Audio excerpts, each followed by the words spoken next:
ఒక భారతీయ యువతి ప్రాణాలు కోల్పోయింది. నిద్రలోనే ప్రాణాలు కోల్పోయినట్లుగా నిర్ధారించినట్లుగా తెలుస్తుంది. మరొక 2 రోజుల్లో ఉద్యోగంలో చేరాల్సి ఉన్నటువంటి ఆ యువతి బాపట్ల జిల్లా కారంచేడుకు చెందింది.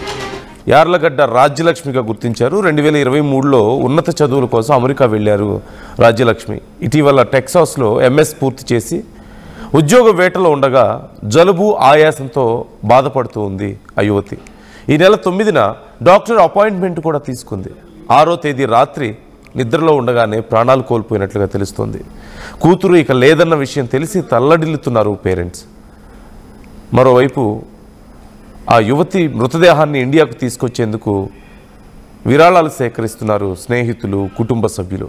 మనందరికీ తెలిసిందే, విదేశాల్లో ఒకవేళ ఎవరైనా ప్రాణాలు కోల్పోతే తిరిగి మన దేశానికి వాళ్ళ మృతదేహాలను తీసుకురావడం అనేది చాలా కష్టం. అక్కడ ఉన్నటువంటి ఫార్మాలిటీస్ అని, ఆ ప్రొసీడింగ్స్ అన్నీ చేసుకుంటూ తీసుకురావడం, ఆ ప్రొసీడింగ్స్ అన్నీ ఫినిష్ చేయడం ఒక ఎత్తు అయితే, అక్కడ ఉన్నటువంటి ఫార్మాలిటీస్ అన్నీ ఫినిష్ చేయడం ఒక ఎత్తు అయితే, అక్కడి నుంచి ఫ్లైట్ ద్వారా వాళ్ళ మృతదేహాన్ని భారతదేశానికి తీసుకురావడం మరొక ఎత్తు.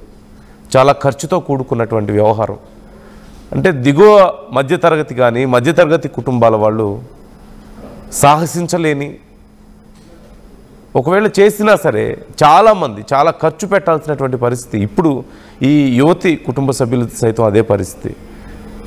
ఆ స్నేహితులు, కుటుంబ సభ్యులు విరాళాలు సేకరిస్తున్నట్లుగా తెలుస్తోంది ఆ యువతి మృతదేహాన్ని తీసుకురావడం కోసం.